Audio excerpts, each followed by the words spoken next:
Hello everyone and welcome back to the Great Book of Grudges. My name is Nathan and patch 6.1 drops tomorrow. We've been granted a little bit of early access by Creative Assembly so we can do a rather large video, I imagine. The Kislev Rework is coming and it is absolutely massive. We're going to talk about everything in the rework, and there is also going to be timestamps in the description below if you're looking for anything specific. But the main thing that I do want to talk about right here at the intro of the video is if you have not unlocked Boris Ursus just yet because you don't want to do that campaign mission, maybe it's a bit too difficult, maybe you just haven't gotten around to it just yet. Well, I've got some good news. As from this patch, you will no longer need to do that mission. But that's not all, there's a lot to talk about, so let's just jump right in. And before anything, if this video finally convinces you to buy Shadow to Change, I know a lot of you have been holding out for it, you can pick it up at a very, very good discount at 54% off right now on Instant Gaming. There will be a link in the description or in the pinned comment. Legal disclaimer, obviously this is an affiliate link, so it does help out the channel, but it's mostly like get the best price you can. You know, we've 2 reworks now, you know, it's been quite the saga. So let's start off with a minor thing here. You can declare war with other Kislevite factions if you so wish, with only a decrease to devotion. We're going to be talking about devotion in length a little bit later on in this video, but this means that no more like risk of major civil wars and just a lot of issues that did present itself in the original form for Kislev. That means if you want to empire build quickly and pick up all the major cities in Kislev proper, you are more than able to do so quite early into your campaign. Obviously, you'll want to first deal with Fraught, right? It's a big issue. Okay, so this is where things start getting interesting. The supporter race is now completely gone. This means that you're not going to have to be racing against the clock like the old Total War Saga Troy campaign. It's now been replaced by general support where you can get bonuses for the Ice Court or also the Orthodoxy. The way you'll be getting support is literally just playing your campaign. Atamans, buildings, just getting into combat sometimes, character traits and so on. It's going to build up very, very naturally, so you're not going to have to feel like you're running around. The icon still remains, which is going to open up a brand new panel, and as you can see, it looks much, much better because it's going to focus on getting yourself some faction-wide bonuses in a similar vein, but also quite distinct way that the Chaos Dwarfs got increasing powers. And as you can see, there are quite a lot of sections there. As the bar fills up, you'll be getting supporter points, which you can use in War, Hierarchy, Dominion, Legacy, and Tenants. There's going to be 4 per side, meaning that you can get a wide variety of bonuses, and when you get 1, then it will allow you to get the second tier, so there is a little bit of tiering though. I'm going to be mousing over all of them, and you can skip now if you wish, but there is a little bit of information, because obviously, with certain factions, Katarin gets a little bit more bonuses towards the Ice Court. Kostaltyn gets more bonuses towards the Great Orthodoxy. And what I mean here is that there are some negatives that can pop up if you're supporting one or the other, though Katarin and Kostaltyn can get their respective factions a little bit more. The main thing is keeping an equal kind of footing here. You're trying to keep the Great Orthodoxy and the Ice Court from going at each other's throats. It's a pretty good way of explaining the current situation of Kislev's law. The negatives can range from different stuff. Early on it's going to be like diplomatic relation issues, and naturally you don't want that because you don't want all the Kislevite factions fighting each other when you've got so many Chaos factions right in front of you causing major problems. It's a different take on the Tower of Tsar in a sense. The faction-wide bonuses can get very, very strong, but the idea is Kislev is supposed to be the bulwark against chaos, so there is a lot going on here. I really do like this system, and you can further improve it with some techs and buildings because you do have a few new buildings to play around with. Overall, Kislev has gotten probably one of the most thorough types of reworks that has kept them still feeling kind of the same in a very good sense. The identity of Kislev still very much remains. From my experience being able to test around with this, you can play both tall and wide with Kislev and still get a lot of benefits fairly quickly, especially if you start playing one of the more hectic, harder campaigns, you know, going into legendary mode. It'll definitely be harder with player bias, but you'll start fighting a lot more and you'll start getting a lot more support. I feel like this is what Kislev should have had from the very get-go for the base game, but hey, better late than never. This is definitely a massive improvement. And for those of you wondering, yes, every Kislev faction gets access to this new supporter mechanic, meaning that Boris Ursus also gets some faction-wide bonuses, and Mother Ostankya gets a lot more stronger than she already was thanks to this new mechanic. Kislev no longer has public order, instead they have devotion. You'll still be generating devotion through the usual means like buildings or character traits, but this is now tied to your actual regions. And you'll be getting some bonuses up or down, so don't you worry about it too much, though the more devotion that you do have, the more that you can use in invocations. It's similar to the Slaanesh Pleasurable Acts and also the Dark Elf Diktats, but you will see it with more positives over negatives, and I think that's a pretty interesting thing for Kislev. They're trying to build up their devotion and use it to their natural strength, using the strength of the land. Invocations have had radical changes. Now there's two different types of invocations. One, which is centered around your settlements. This will hurt enemy armies, give you some massive bonuses to growth, or even provide strength to your forces while you're protecting your own region. These will be specific to the region that you've applied it to, as your devotion is no longer a massive resource spread throughout your faction. It's kind of interesting on how it's done, and it gets even better as you start using it more and more. You will find them to be quite valuable if you want to expand fairly quickly. But that's not all. Of course, you can use devotion in that specific region to boost up your army. Your 4 main gods are available: Daz, Silak, Tor, and Ursun. You can have these bonuses going on for a few turns. These are going to make your stacks a lot more powerful. I, for one, really like them, and it's just nice to see more representation of all the major gods of Kislev. I know it's not a big thing for a lot of people, but being a big lore fan and being a massive fan of Daz myself, it's nice to see more representation. The bonuses are lore-friendly, fitting to each of the specific gods. So definitely some happy days over here. Now let's jump in because we do have so much more to talk about. It's absolutely unreal. The building tree has been updated with a few new additions. One thing that I do want to note is that we do now have a tier 5 for the Boyar Palace, and obviously when you look at this, you've got buildings for either the Orthodoxy and now a building chain directly for the Ice Court. Each of them have their own pathway, so you can actually choose which bonuses you're going to be getting, and you will be getting a lot of bonuses to play around with. These buildings are obviously unique, so if you do end up getting a building for the Orthodoxy, then you won't be able to build up the Ice Court building in that specific region, which makes a lot of sense. These buildings are also represented in minor settlements too, so you've got the element of choice wherever you go if you want to get them. I wouldn't consider them essential buildings, but it's kind of one of those ones that you're going to have an easier life if you start building them up. A bunch of the landmarks were updated a little bit. It's just giving them a little bit of extra flavor. Like I said, Boyar's Palace also goes up to tier 5 now to represent that it's, a really important palace. And there has been some changes to the infrastructure buildings, reducing their cost for construction because Kislev has always had a pretty awful economy. So it's good to see that being fixed up. You definitely can run a lot more armies in your game as Kislev now. And here is the tier 5 version of Boyar's Palace, which is freaking tasty, especially the upkeep reduction and a lot more support for the Ice Court if you're favoring Katarin, for example. And I think a lot of people are going to favor her quite a bit. Alright, we're going to jump into Atamans now because they have received a rather substantial rework. So Atamans, you're still going to see them in the same vein. Once you get 2 regions, you'll be able to get 1 Ataman, and for every 2 regions you can get another one. They've got devotion bonuses, they've got loads of different bonuses that you can pick up, and again, just put the one that you feel is the best into your city. This is where things start getting a little bit more interesting though. The Atamans themselves have been updated quite substantially in various parts, including their skill lines, where they're going to be focused on being lords, but not lords that you're going to be taking out into battle unless you're defending your own specific regions. So these are stationary lords, which are going to focus very heavily on your infrastructure, making your settlements much, much better. You can get more hero capacity, you can get some more supporters. In general, the Atamans are going to be very similar to the Magistrate for Grand Cafe, but not a standard lord that you're going to be fielding armies with. You'll still be using them in battle when you sally out, we'll talk about that in just a little bit later, but overall, I think it's a very interesting take on this. Very, very curious on what led to this change, and it's a good one. Clearly a lot of thought and effort has gone into reworking Kislev, and the Atamans themselves do provide quite a lot of bonuses in battle. You see, they've been changed a little bit here and there, with the main thing being that in combat, they're now armed with an axe, a shield, and also a pistol, making them much more of a defensive type lord.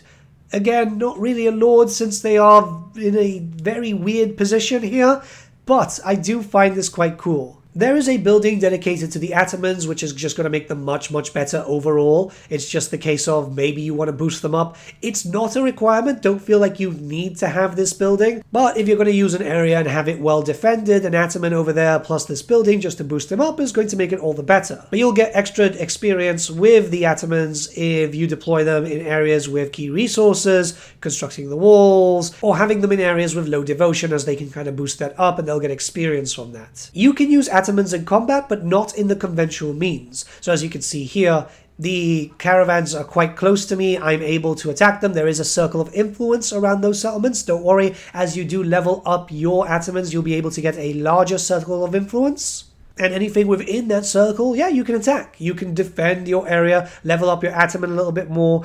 If you've got a bad garrison in that settlement, keep in mind that your bad garrison might not do very well. But this is great if you want to pick off any enemy armies that might be out of the zone of control from your own personal army after fighting a battle, or you just want to snipe out a few caravans for extra cash. I mean, who wouldn't want to do that, right? It's just good money. Okay, the tech tree rework. This one's going to be a big section, I think. So it's now divided into 3 sections: the land, the people, and the state.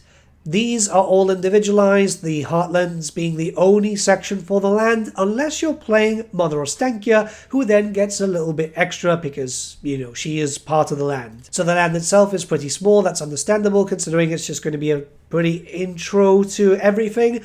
The people then gets a little bit larger because that's focusing around, you know, the actual Kislevites, weapons and soldiery, customs and traditions. It's naturally important to note here that yes, the tech tree is not going to be as large as, say, for example, the Kaelsdorf one, but it's still very thorough with everything that you need. It's all found here without too many issues.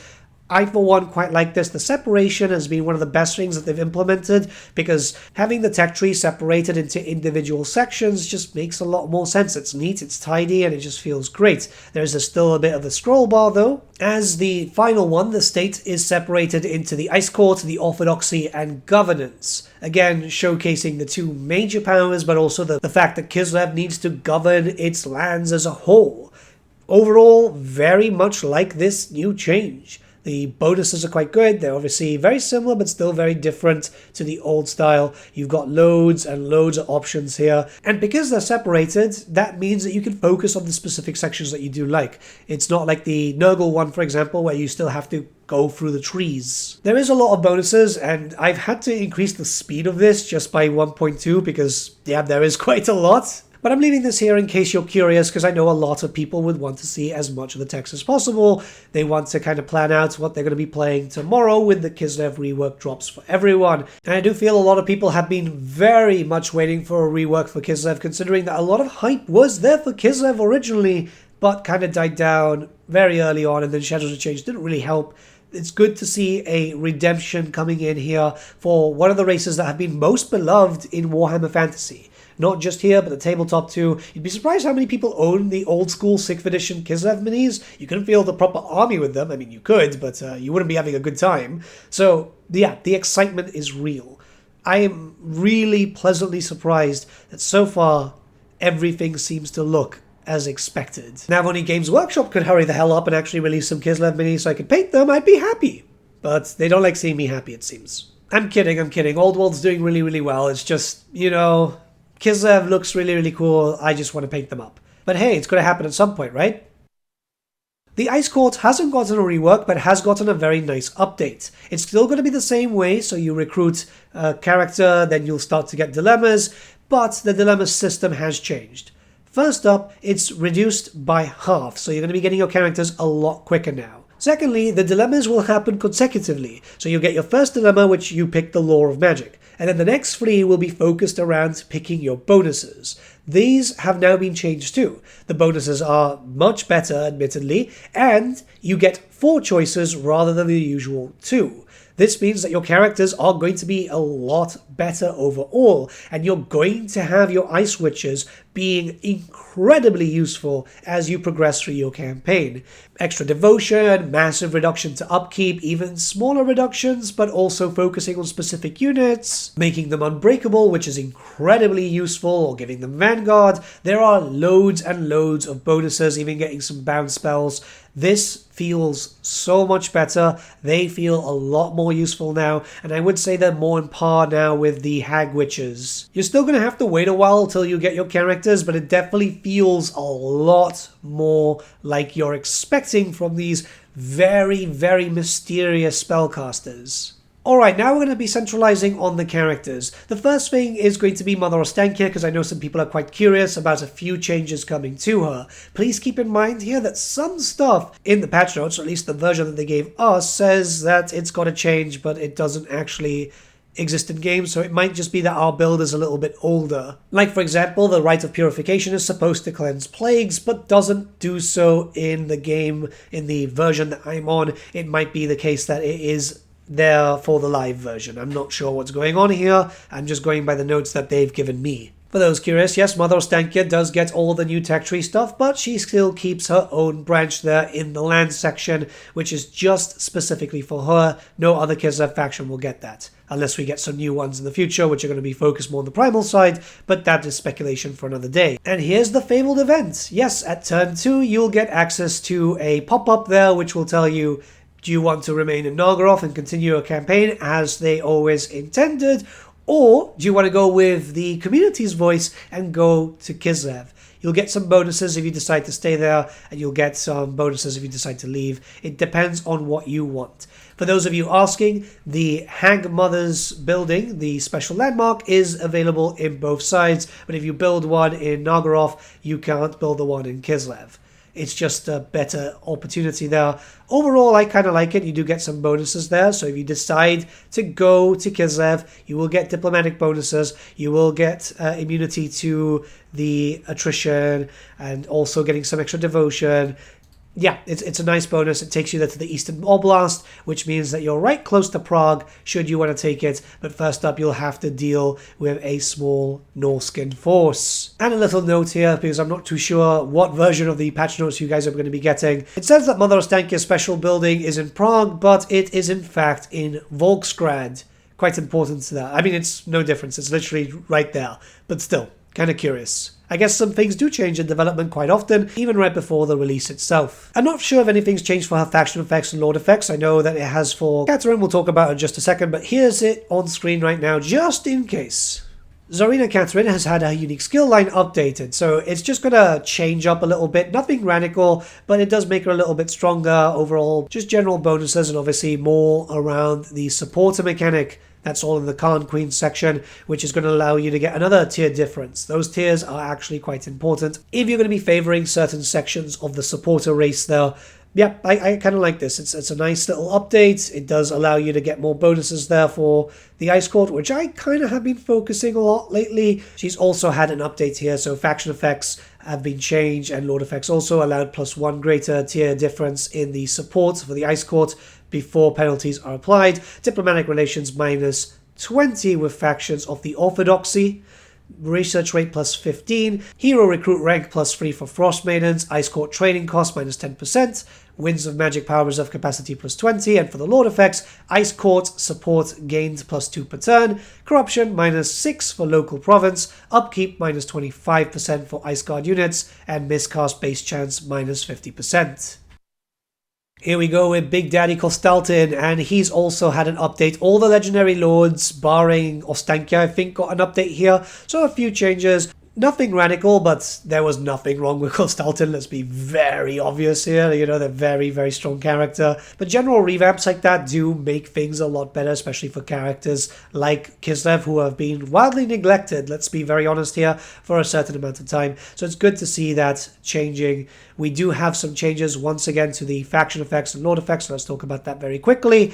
So for faction effects, we do have allowed +1 greater tier difference in the support for the Orthodoxy before the penalties applied. Obviously keep in mind that you'll be able to get an extra one through your skills. Diplomatic relations -40 with factions of the Ice Court. Ward save +20% for embedded Primarchs. Melee attack +5 for Kislevite warriors, Kossars, Kosovite dervishes, and horse archer units. Leadership +5 for Kislevite warriors, Kossars, Kosovite dervishes, and horse archer units. And finally for the lord effects, we have Orthodoxy support gained +2 per turn, wound recovery time -2, and finally passive ability of Rage. And finally Boris Ursus, a revamped skill line once again.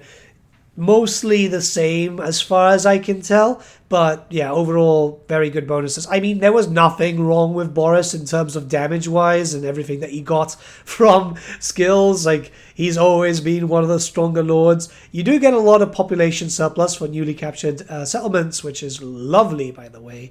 But yeah, you're going to be very aggressive with him.